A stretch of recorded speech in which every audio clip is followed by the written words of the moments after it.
Bismillahirrahmanirrahim. Assalamu alaikum class. I hope you have listened to my previous lectures. जो हमने अपना जो previous lecture था उसके अंदर पोस्चर के बारे में मैंने आपको इंट्रोडक्शन दिया था, ठीक है, कि जो पोस्चर है उसकी हमने देन रिजिड पोस्चर देखा था, उसके अंदर फटीग पोस्चर देखा था, ठीक है। ये मत आप लोगों ने देखा होगा कि बुक में शायद ये नहीं है, ठीक है। अब आप लोगों का लेवल वो बुक वाला नहीं है, बुक से भी आपने पढ़ना है, बट वो एक बहुत इन्फॉर्मेशन वाली बात थी, तो मैंने आपको वो बताई और वो मैंने आपसे शेयर की, बट वो अपने उससे आपको ज़्यादा अच्छे तरीके से समझ आया होगा, ठीक है।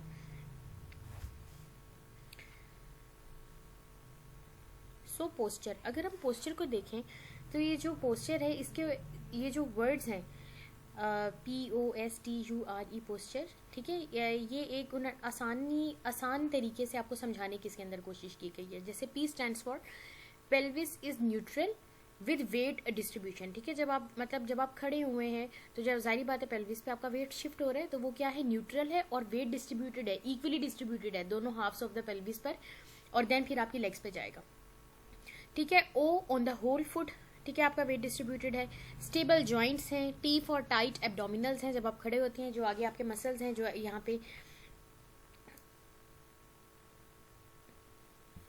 ये जो यहाँ पे आपके बेली में सामने लगे होते हैं मसल आपके एब्डोमेन पर, दीज आर एब्डोमिनल मसल्स, ठीक है, वो आपके टाइट हैं। अब जो आपकी अपराइट रिब्स, ठीक है, रिब्स आपकी अपराइट हैं। आर रिट्रैक्टेड शोल्डर्स, ठीक है, ये देखें जिस तरह शोल्डर रिट्रैक्टेड, अगर ये देखें जो ये वाली तस्वीर में जो शोल्डर आगे की तरफ हुए हैं ये क्या है, प्रोट्रैक्टेड शोल्डर्स हैं, और रिट्रैक्टेड शोल्डर्स ये हैं। ईयर ओवर शोल्डर, यानी कि जो आपका ये ऐसा लेवल है कि जो ईयर और शोल्डर है वो एक लाइन के अंदर आ रही है, ठीक है, ये आपका क्या है, दिस इज करेक्ट पोस्चर, ठीक है। वैसे हम अपने मेरे ख्याल से थर्ड लेक्चर में हमने डिस्कस किया था लाइन ऑफ ग्रेविटी कैसे पास करती है, जो वर्टिब्राज हैं उनसे कैसे पास करती है, जॉइंट्स में से कैसे पास करती है, तो जो करेक्ट पोस्चर है उसके अंदर से ऐसे ऐसे लाइन ऑफ ग्रेविटी पास करती है, ठीक है। अब जब एक ह्यूमन बॉडी है वो खड़ी हुई है इन द वो स्टैंडिंग पोजीशन के अंदर है, तो लाइन ऑफ ग्रेविटी कैसे पास कर रही है, through the body of second sacral vertebra, ठीक है, कहाँ से और आपके वर्टेक्स में से आ रही है, वर्टेक्स में से आ रही है, ऐसे ऊपर से वर्टेक्स में से आ रही है, और through the body of second sacral vertebra, और फिर आपके जो दोनों पाँव हैं उनके दरमियान में, ठीक है, जो बेस ऑफ सपोर्ट है उसके मिड में आके गिर रही है। ये हम लेक्चर में पढ़ चुके हैं, जस्ट मैं आपको मेमोराइज करने के लिए बता रही हूँ। ये एक इंसान है, ठीक है, ये खड़ा हुआ है और ये इसके फीट आ गए और ये वर्टिब्रल कॉलम है, और समझ लें यहाँ पे सैक्रल वर्टिब्राज है, ठीक है। अब कहाँ से लाइन ऑफ ग्रेविटी वर्टेक्स में से पास कर रही है, बिल्कुल स्ट्रेट, ये बिल्कुल स्ट्रेट आप लेंगे, through the body of second sacral vertebra, और 2 फीट के दरमियान में, ठीक है। ये आपकी बेस ऑफ सपोर्ट है, यहाँ से लेकर यहाँ तक आपकी बेस ऑफ सपोर्ट है, ये सारा एरिया बेस ऑफ सपोर्ट है, उसके मिड में आ रही है, ठीक है। और अगर हम जो स्ट्रक्चर्स हैं जो इसके रिलेशन में आ रहे होते हैं, अगर हम इसे देखें कि जब लाइन ऑफ ग्रेविटी इस तरह पास कर रही है, ये वाले तरीके से पास कर रही है, तो ये कैसे पास कर रही है आपकी, कि जब वो सर्वाइकल वर्टिब्रा में आ रही है तो mid cervical front of thoracic vertebra, mid cervical front of thoracic vertebra and mid of lumbar vertebra, ठीक है। सर्वाइकल एंड लंबर, इसे याद करने का तरीका ये है कि देखें सर्वाइकल और जो लंबर हैं ये जो सेकेंडरी कर्व्स हैं, ठीक है, उनके मिड में पास कर रही है, और थोरेसिक ये फ्रंट से पास कर रही है। इसका कोई लिंक नहीं है सेकेंडरी और प्राइमरी का, जस्ट मैं आपको तरीका बताया है कि ऐसे आप इसे अपने जहन के अंदर रख सकते हैं कि मिड किस में से वो मिड कौन सा वाला आएगा, ठीक है। और अगर इसी में हम देखेंगे तो अब जो आपके ईयर्स हैं and the point of shoulder are in same frontal plane, ठीक है, ईयर और जो आपका शोल्डर है वो कहाँ पे है, वो सेम फ्रंटल प्लेन के अंदर है, वो मैंने आपको इसके अंदर दिखा दिया, ठीक है। तो लाइन ऑफ ग्रेविटी जब पास करती है, जब एक इंसान स्टैंडिंग, गुड पोस्चर स्टैंडिंग है, ठीक है, एक जिस तरह स्टैंडिंग का पोस्चर होना चाहिए वैसे है, तो कैसे वर्टेक्स में से पास करेगी, ठीक है। जब आप वर्टेक्स में से पास करेगी तो उसके दोनों साइड पे ईयर्स और शोल्डर्स हैं, और ईयर और शोल्डर क्या है, बिल्कुल सेम लाइन के अंदर है, ठीक है।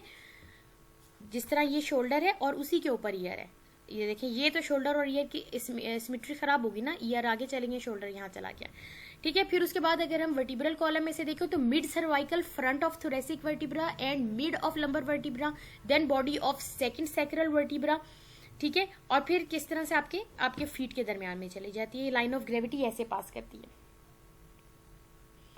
और नी के ऊपर क्या है, central axis of knee joint and the ankle joints are posterior laterally. ये हम फर्स्ट सेमेस्टर में भी पढ़ चुके हैं, बट जस्ट मैं आपको उसका दोबारा से एक दफा बता रही हूँ कि इस गुड स्टैंडिंग पोस्चर में लाइन ऑफ ग्रेविटी कैसे पास करती है, ठीक है।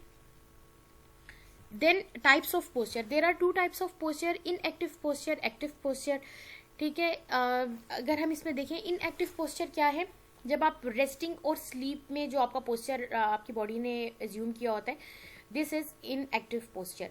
Attitude and adopted for resting or sleeping, all essential muscular activity reduces to minimum, ठीक है। उसमें क्या होता है, आपकी बॉडी क्या होती है, मोस्टली आपकी जो बॉडी के मसल्स होते हैं रिलैक्स होते हैं, ठीक है। कुछ मसल्स जाहिर बात है, नो डाउट कुछ मसल्स तो वर्क कर रहे होंगे, आपके कोर मसल्स मोस्टली वो वर्क कर रहे होते हैं उस वक्त भी, लेकिन अगर देखा जाए तो जनरली आपकी बॉडी क्या है, रिलैक्स है, आपके मसल्स जो हैं वो उनका जो मस्कुलर एक्टिविटी है वो रिड्यूस टू मिनिमम हो जाती है। Used for training general relaxation, ठीक है। और ये जाहिर बात है, ये इससे जनरल रिलैक्सेशन इंड्यूस होती है आपकी। ये आगे ये जो हमारी फील्ड है उसके अंदर ये डिफरेंट जनरल रिलैक्सेशन के पोस्चर्स होते हैं वो बनवाए जाते हैं, ताकि जब उन वाले पोस्चर में मस्कुलर एक्टिविटी को बिल्कुल मिनिमाइज किया जाए, कम किया जाए, ताकि रिलैक्सेशन बॉडी में प्रोड्यूस हो, ठीक है। सो ये इनएक्टिव पोस्चर ये हो गया। Then active postures. Integrated activity or action of many muscles is required to maintain a active posture. ठीक है। अब उसमें क्या है, एक्टिव पोस्चर क्या हो सकता है, स्टैटिक भी हो सकता है, और एक्टिव पोस्चर क्या हो सकता है, डायनेमिक भी हो सकता है। इसमें लेकिन क्या है, इसमें जो मस्कुलर एक्टिविटी है वो रिक्वायर्ड है to maintain active posture. Inactive में क्या था कि मस्कुलर एक्टिविटी को हम क्या रिड्यूस टू मिनिमम कर देते हैं, मोस्ट कम से कम उस मस्कुलर एक्टिविटी होती है, लेकिन इसके अंदर क्या है, एक्टिव पोस्चर को मेंटेन करने के लिए मस्कुलर एक्टिविटी रिक्वायर्ड।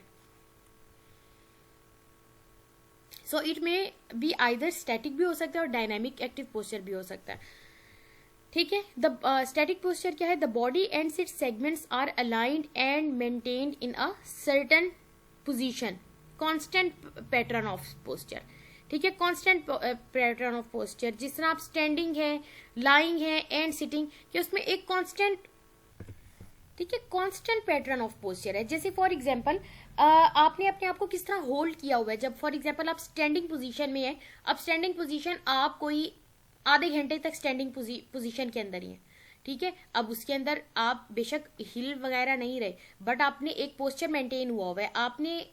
आप स्टैटिक पोस्चर को सिंपल वर्ड में कह सकते हैं कि how you hold yourself, ठीक है।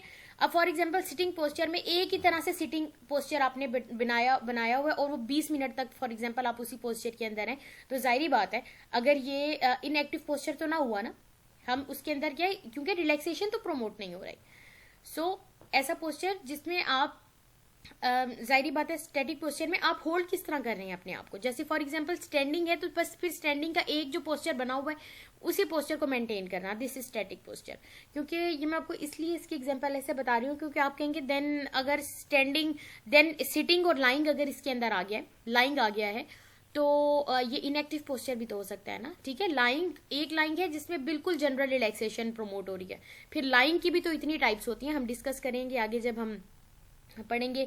साइड लाइंग अलहदा पोजीशन है, प्रोन लाइंग अलहदा पोजीशन है जिसमें आप उल्टे लेट जाते हैं, ठीक है।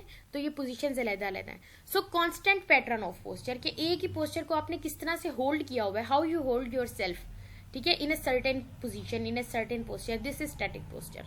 सो dynamic posture, the body and its segments are constantly modified and adjusted to meet the changing circumstances which arise as the result of movement. For example, ठीक है, अब वो पोस्चर है जिसमें आप मूव कर रही हैं और आपकी बॉडी का जो हर सेगमेंट है हर सेकंड बाद उसने अपनी पोजीशन चेंज कर रहा है। रनिंग में, ठीक है, बैक पोस्चर तो नहीं है, आपकी लोअर लिम्स में कुछ मूवमेंट हो रही है, अपर लिम के अंदर कुछ मूवमेंट हो रही है, कुछ आप किसी को बॉल करवा रहे हैं, कुछ करवा रही हैं, तो ये आपकी जो बॉडी सेगमेंट्स हैं वो कॉन्टिन्यूली अपने आप को मॉडिफाई कर रहे हैं, ठीक है। जो सा हम उन्हें प्रोवाइड कर रहे हैं, स्टिमुलस प्रोवाइड कर रहे हैं, सर्कमस्टांस जिस तरह का दे रहे हैं, फॉर एग्जांपल रनिंग है, दौड़ना है, तो एक अलहदा से उन्होंने उनके सामने हमने सर्कमस्टांस रख दिया और उसके मुताबिक अपने आप को चेंज कर रहे हैं. So this is dynamic posture. अब इसमें गलती नहीं आनी चाहिए.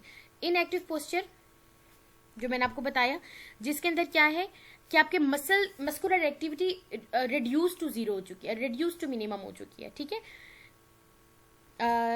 ये ठीक है, रिड्यूस टू मिनिमम हो चुकी है. और ये मोस्टली किस लिए, जब हमारे मसल्स बिल्कुल कम काम कर रहे हैं या बिल्कुल नहीं काम कर रहे. ठीक है, ये वो वाला पोजीशन है इनएक्टिव पोस्चर, और ये जनरल रिलैक्सेशन प्रमोट करने के लिए होती है. सो देन आ जाते हैं पोस्चरल मैकेनिज्म.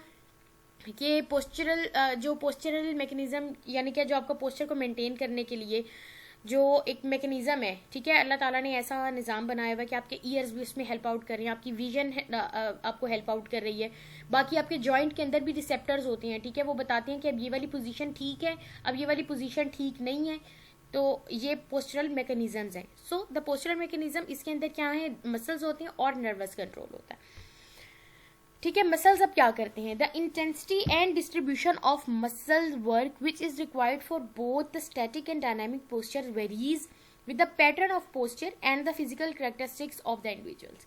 ठीक है, जो हमारे मसल्स में होते हैं ना, ये वैसे आप लोग पढ़ेंगे फिजियोलॉजी में, बट मैं आपको ब्रीफ इसके बारे में करती जाऊँ. हमारे मसल्स में एक अलग किस्म के रिसेप्टर्स हैं जिसे हम कहते हैं मसल स्पिंडल. इसी तरह ही हमारे जो मसल और जो बोन के साथ जब जुड़ता है तो टेंडन के थ्रू जुड़ता है ना, मसल के एंड पे जाकर. For example, this is your muscle,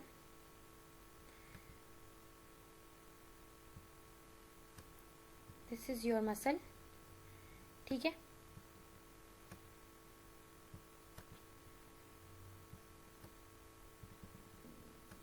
ठीक है, दिस इज योर मसल. ये क्या है, ये मसल है, ये सारा है, सारा का सारा ही मसल. ठीक है, ये टेंडन, ये उसकी बेली है, दरमियान वाली जो मोटा बल्कि वाला पार्ट होता है. ठीक है, अब ये क्या होता है, मसल. यहाँ पे फिर क्या होता है, टेंडन. ये क्या है, टेंडन, ये वाला हिस्सा, ये वाला हिस्सा क्या, टेंडन. अब इस टेंडन के थ्रू क्या होता है, वो बोन से अटैच होता है. ये बोन है, फॉर एग्जाम्पल ये कोई बोन है. बोन बिल्कुल ऐसी नहीं होती, बट जस्ट मैं आपको बताने की कोशिश कर रही हूँ. ठीक है, तो ये इसके अंदर रिसेप्टर्स होते हैं अल्लाह ताला ने रखे हुए, इन्हें हम कहते हैं मसल स्पिंडल्स.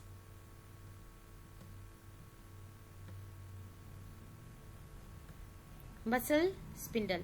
और इसी तरह ही टेंडन और मसल का जहां पे जंक्शन है उस जगह पे रिसेप्टर्स और टेंडन में, ठीक है, इनमें रिसेप्टर्स होते हैं जिन्हें हम कहते हैं गोल्जी टेंडन ऑर्गन, GTO.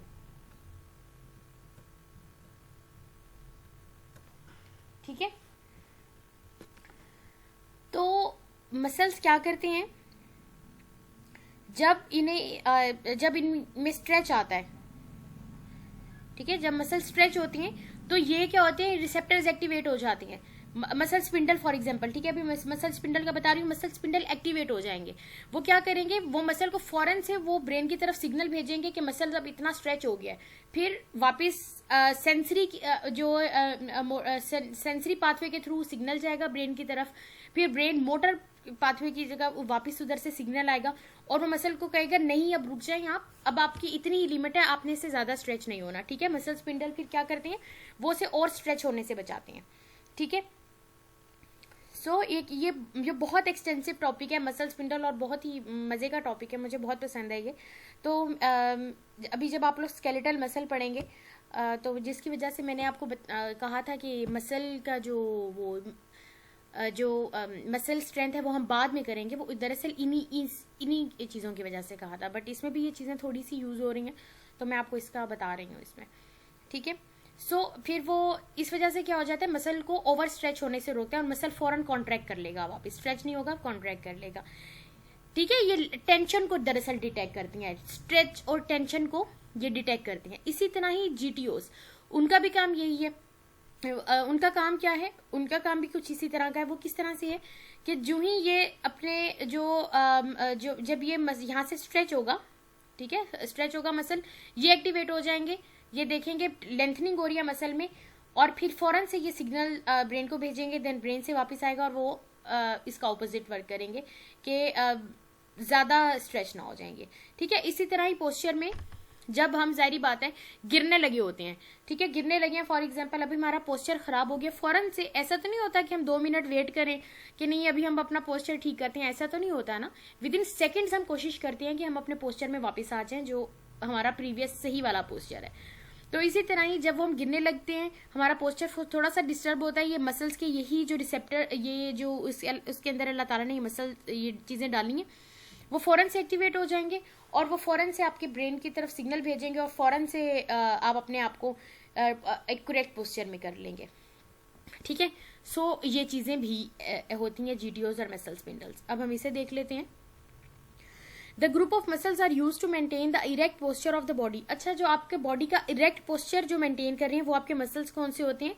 वो ग्रुप ऑफ मसल्स हैं और उन्हें कहते हैं एंटी ग्रेविटी मसल्स, ठीक है। जाहिर बात है हमने चलना है, अब हम कोई भी काम कर रहे हैं, हम जमीन के ऊपर चल ही रहे हैं तो जमीन तो हमें अपनी तरफ खींचेगी, जाहिर बात है उसके अगेंस्ट हमारी बॉडी के जो मसल्स हैं, एंटी ग्रेविटी मसल्स हैं, उन्होंने हमें जमीन पे खड़ा किया हुआ है। अगर वो वर्क ना करें तो हम तो नीचे लेटे ही रहें, ठीक है। सो वो जो मसल्स हैं वो आपके एंटी ग्रेविटी मसल्स होते हैं। सो ये वाला भी पीछे चक्कर, ये वाला भी चल रहा होता है और नो डाउट ये तो चल ही रहा है, लेकिन साथ साथ ये एंटी ग्रेविटी मसल्स ये भी है। These anti gravity muscles present certain structural characteristics to perform function with efficiency and minimum of effort, ठीक है। Posture maintaining muscles contain more of red muscle fibers which are slowly contracting and not easily fatigued, ठीक है। ये muscle fibre की types होती हैं, एक red होती हैं, ठीक है, एक रेड से थोड़े से कम पिंक से होते हैं, उनकी कैरेक्टरिस्टिक अलग वो होती हैं, एक जो जल्दी फटीग हो जाते हैं और एक स्लोली फटीग हो जाते हैं, ठीक है। इसका मैं नेक्स्ट लेक्चर्स में ये एक इसका टेबल डाल दूंगी, वो आप लोग मेमोराइज करेंगे। सो रेड मसल फाइबर्स होते हैं जो पोस्चर को मेंटेन कर रहे होते हैं। रेड मसल फाइबर्स होते हैं, अल्लाह ताला ने इसी वजह से रेड मसल फाइबर्स वाले मसल को एंटी ग्रेविटी मसल रखा है ताकि वो जल्दी फटीग ना हो सके, ठीक है, ताकि हमारे पोस्चर को वो सही करने में उनका बहुत इंपॉर्टेंट रोल है। इसीलिए वहाँ पे रेड मसल फाइबर्स अल्लाह ताला ने प्लेस किए कि वो जल्दी फटीग नहीं होते और वो उनकी कॉन्ट्रैक्शन स्लोली होती है और वो जल्दी से फटीग नहीं होते। All muscle, the body are mixed of all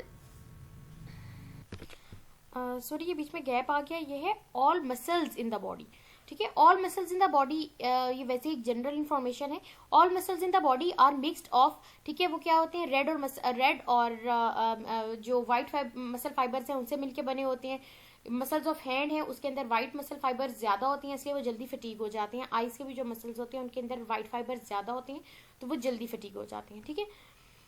अच्छा, उसके बाद हमारे पास आ जाते हैं नर्वस कंट्रोल, ठीक है। Postures are maintained or adapted as a result of neuromuscular coordination, the appropriate muscles being innervated by means of very complex reflex mechanism। वही जिसका मैंने आपको भी बताया है कि ये एक पोस्चरल रिफ्लेक्स होता है कि जो ही हम अपने पोस्चर से हटते हैं तो हमारी बॉडी का ये पोस्चरल जो रिफ्लेक्स है वो एक्टिवेट हो जाता है। सेंसरी रिसेप्टर्स फौरन ब्रेन की तरफ जाएंगे और देन ब्रेन वापस सिग्नल भेजेगा और फौरन से हम अपने आप को ठीक करेंगे क्यों कि ताकि हम गिर ना जाए, हम अपना पोस्चर जो अच्छा वाला पोस्चर है उसमें वापस आ जाएं। An efferent response to an afferent stimulus, afferent जो लेकर जाएगा सिग्नल ब्रेन की तरफ, एफरेंट स्टिमुलस जो कि सेंसरी है और इफरेंट रिस्पॉन्स जो कि ब्रेन से वापस आ रहा है आपके मसल्स की तरफ, और इफरेंट क्या है, जो ब्रेन से आ रहा है वो मोटर है, जाहिर बात है, ठीक है। So an afferent response to an efferent stimulus, the afferent response in this instance is a motor one. The anti-gravity in this instance is a motor one, the anti-gravity muscles being the principal effector organs, ठीक है। ये मेरे से mistake हो गई है, it's not afferent it's efferent, क्योंकि जो इफरेंट है वो मोटर होगा, ये मैं इसे करेक्ट कर दूंगी इसके अंदर। So the efferent response in this is a motor one, the anti gravity muscles being the principal effector organ.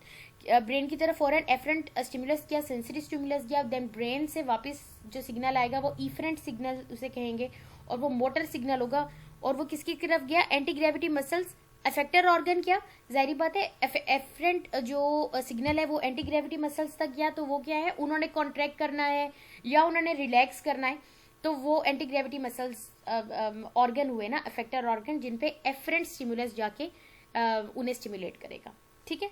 So this is postural reflex. मैं दरअसल आपको एक छोटी सी बात की बहुत सारी एग्जांपल्स इसलिए देती हूँ क्योंकि आप लोगों का मेरे साथ फर्स्ट इंटरेक्शन है, और फर्स्ट इंटरेक्शन भी इसको ये जो कोविड है इसकी वजह से ऑनलाइन है, तो इस वजह से मैं चाहती हूँ आपकी क्यूरीज सबसे कम से कम हो। तो इस वजह से एक छोटी सी बात की मैं 2-3 दफ़ा उससे बताती हूँ ताकि आप लोगों को मसला ना हो, ठीक है। Then efferent stimuli arises from a variety of sources all over the body, the eyes and the ears, the muscles, the eyes, the ears, joint structures, इनके थ्रू जा रहा होगा, ठीक है। हो सकता है हमारी विजन में हमें वो भी हमें सेंसर्स हैं उसके अंदर हमें बता देती है कि नहीं ये पोस्चर ठीक नहीं है, फ़ौरन से अपने आप को ठीक करती हैं। इस तरह ईयर में भी हमारी ऐसे वो सिस्टम होता है। देन जॉइंट स्ट्रक्चर्स, जॉइंट के अंदर आपके जॉइंट रिसेप्टर्स होती हैं, प्रोप्रियोसेप्टर्स कहते हैं जिन्हें, जो कि आपको आपकी स्टेट ऑफ बॉडी के बारे में बताते हैं कि अब आप गिरने लगे फ़ौरन से ठीक हो जाएं, देन आप वो ठीक कर लेते हैं अपने आप को। The muscles, the neuromuscular neurotendinous spindles within the muscles record changing tension, जो मैंने आपको अभी बताया, जिसके अंदर मसल में क्या है, मसल स्पिंडल हैं जो कि रिसेप्टर्स हैं। देन मसल स्पिंडल भी जो होता है, अगर उसका भी मैं आपको बताऊं, यहाँ पर ये मसल स्पिंडल के ऐसे ऐसे ये मसल्स हैं ना, इसके फाइबर्स हैं, इस तरह इसके अंदर जो होते हैं मसल स्पिंडल के जो अंदर वाला होता है वो होता है इंट्राफ्यूजल फाइबर्स, और मसल स्पिंडल के बाहर होते हैं एक्स्ट्राफ्यूजल फाइबर्स, ठीक है। आगे उसकी भी टाइप्स होती हैं।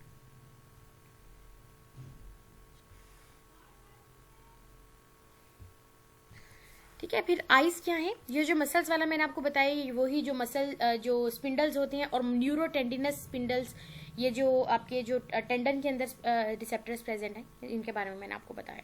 The eyes visual sensation records any alteration in the position of the body, ठीक है। Then the ear stimulation of the receptors of vestibular nerve, ठीक है। ये हमारे यहाँ पर vestibular nerve results from the movement of fluid contained in the semicircular canals of internal ear, ठीक है। इंटरनल ईयर का स्ट्रक्चर है जिसके सेमीसर्कुलर कैनाल होती हैं, उसके अंदर क्या होता है, फ्लूइड प्रेजेंट होता है। वैसे मैं आपको बताऊं, जो वेस्टिबुलर नर्व है इसे हम 8th क्रेनियल नर्व भी कहते हैं, वेस्टिबुलो कॉक्लियर नर्व, और इसका इस जो क्रेनियल नर्व का फंक्शन क्या है, ये क्या करती है, बॉडी बैलेंस और आई मूवमेंट को ये मेंटेन करती है, मोस्टली ये बॉडी बैलेंस को मेंटेन करती है, ठीक है। और ये हमारे ईयर्स, ठीक है, ये जो हमारे ये पूरी एक नर्व होती है वेस्टिबुलो कॉक्लियर नर्व, ये 8th क्रेनियल नर्व है, ठीक है। इसका जो वेस्टिबुलर नर्व है वो क्या होती है, बॉडी बैलेंस को मेंटेन करती है, और जो आगे कॉक्लियर नर्व है वो आपकी हियरिंग और इस चीज़ों को इसको मेंटेन करती है। सो अभी आपको ये पता होना चाहिए कि वेस्टिबुलर नर्व जो stimulation of the receptors of vestibular nerve जो वहाँ पे प्रेजेंट होती है, उसकी वजह से क्या होता है, आपको ये बैलेंस का पता चलता है फौरन से, वो क्या होता है, बैलेंस का आपको पता चलता है, क्योंकि ये नर्व क्या करती है, इसका फंक्शन ही ये है कि ये मेंटेनिंग बॉडी बैलेंस के लिए इसका फंक्शन है, ठीक है, उसको ये रेगुलेट करती है। Stimulation of receptors of vestibular nerve resulting from the movement of fluid, जब हमारा कहीं पोस्चर खराब होता है तो इस जो फ्लूइड की मूवमेंट में कोई चेंजिंग आती है, ठीक है, जिसकी वजह से ये रिसेप्टर्स यहाँ पे लगे होते हैं वो एक्टिवेट हो जाते हैं, फौरन आपके ब्रेन को सिग्नल जाएगा, देन आप अपना पोस्चर ठीक करेंगे। इफरेंट मोटर जो पाथवे है उसके थ्रू आपका ब्रेन आपके अफेक्टेड ऑर्गन्स तक सिग्नल लेके आएगा, ठीक है, पहुंचाएगा। सो जॉइंट स्ट्रक्चर्स, अच्छा अब जॉइंट स्ट्रक्चर्स क्या होती हैं, आप जॉइंट के अंदर आपके प्रोप्रियोसेप्टर्स, आपके जॉइंट रिसेप्टर्स लगे हुए होते हैं, जो कि फौरन जब आपको उसके अंदर वेट बेयरिंग, कोई अगर इनअप्रोप्रिएट वेट बेयरिंग है, आप गिरने लगे हैं या कुछ भी है, कोई ऐसा फॉल्टी पोस्चर एज्यूम हुआ है, तो फौरन से वो एक्टिवेट हो जाते हैं और आपको बताते हैं कि ये पोजीशन ठीक नहीं है, अपनी पोजीशन ठीक कर लें, और फिर फौरन से आपकी बॉडी अपनी पोजीशन ठीक कर लेती है। In the weight bearing position, approximation of bones stimulates receptors in joint structures and elicit reflex reaction to maintain the position. Reflex reaction, ये जो पोस्चरल ये मैकेनिज्म, ये जो है पोस्चरल रिफ्लेक्स, ये जो पोस्चरल है कि एफरेंट से गया और फिर ब्रेन से ईफरेंट आया और फौरन से ठीक कर लिया, ये सारा जो एक पाथवे है ना, this is called reflex pathway. और इस वक्त हम पोस्चर पढ़ रहे हैं, तो ये क्या है, पोस्चरल रिफ्लेक्स मैकेनिज्म है, ठीक है। तो यहां पर भी यही बात की हुई है उन्होंने। Impulses from all these receptors are conveyed and coordinated in the central nervous system. Okay. Then pattern of posture, good posture होता है एक, और एक क्या होता है, पुअर पोस्चर होता है। गुड पोस्चर जब आपकी जो आपकी लाइन ऑफ ग्रेविटी जिस तरह मैंने बताई है उस तरह से पास कर रही है, और ये गुड पोस्चर भी जो है इंडिविजुअल टू इंडिविजुअल वेरी करता है। कुछ की हाइट ज्यादा होती है, उनका पोस्चर अलग होता है, ठीक है। सो इसमें बेसिकली क्या है, कम से कम मस्कुलर एफर्ट है, मिनिमम इसके अंदर मस्कुलर एफर्ट है। और जाहिर बात है कोई इंसान अगर आपको दूसरा बंदा देखे तो आप उसे अच्छे लगें, ठीक लगें। अब देखें जिस तरह हम किस तरह से फौरन हमारी सोसाइटी नाम दे देती है, किसी का यहाँ से हम्प निकला, देखो ये तो कुब निकाल के चल रहा है फलां, ठीक है। तो ऐसे नाम, क्योंकि उसका फॉल्टी पोस्चर था तो लोग फिर बाज नहीं आते, वो नाम दे देते हैं, ठीक है। डेवलपमेंट ऑफ गुड पोस्चर क्या है, डेवलप्स क्वाइट नेचुरली, ठीक है। और इंटेक्ट इसमें आप हेल्दी अगर होंगे तब भी आपका पोस्चर गुड होगा। लेकिन ये क्या है, कुछ लोगों को वैसे ही अपनी वो पर्सनैलिटी और अपने वो जो उसका ख्याल रखते हैं और फिर वो बड़ा इरेक्ट होके और बिल्कुल स्ट्रेट जिस तरह का पोस्चर होना चाहिए ऐसे चलते हैं, ठीक है। और इसमें बड़े फैक्टर्स डिपेंड करते हैं। आप देखें आर्मी बैकग्राउंड को देखें, उनके पोस्चर देखें कैसे तने हुए उनकी शख्सियत होती है, ठीक है। So factors responsible for good posture क्या है, psychological background, stable psychological background, good hygienic conditions, और opportunity for plenty of natural free movement, ठीक है, फैक्टर्स हैं ये। देन पुअर पोस्चर क्या है, आपके मसल्स बहुत ज्यादा वर्क कर रहे हैं और आपके जो स्पाइन के कर्व्स हैं उनके अंदर रिमार्केबल इंक्रीज है। जैसे फॉर एग्जांपल आपका जो सर्वाइकल और आपका जो लंबर है वो लॉर्डोटिक कर्व ही है, ठीक है। आपका जो सर्वाइकल है और आपका जो ये सैक्रल है वो आपके जिस तरह फॉर एग्जांपल लंबर है, लंबर आपका लॉर्डोसिस कर्व है, जैसे कि लॉर्डोसिस कर्व के उसकी ऐसे है, सॉरी मैं गलत बना रही हूँ, इस तरह करके ऐसे आपका this is your lumbar curve, ये ठीक है। और ये जो कन्वेविटी जो है आपकी पोस्टीरियरली और convexity interiorly, this is your lordotic lumbar curve.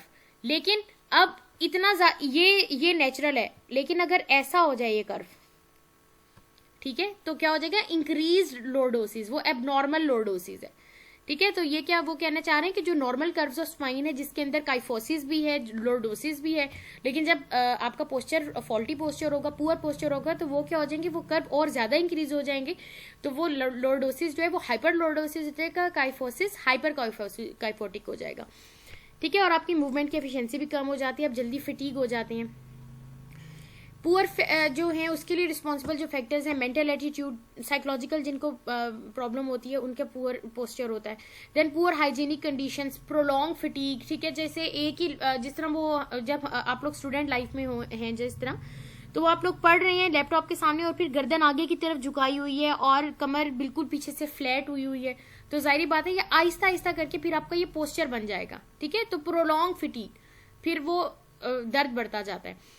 फिर उसके अंदर पेन, मस्कुलर वीकनेस, कुछ लोगों के मसल्स जो हैं वो इंटीरियर साइड के वीक होती हैं ज्यादा, तो ये एक अजीब सा पोस्चर बन जाता है, ठीक है। पोस्टीरियर साइड के किसी के वीक होती हैं, जैसे कि ये जो एब्डोमिनल मसल्स किसी के वीक होती हैं, ठीक है।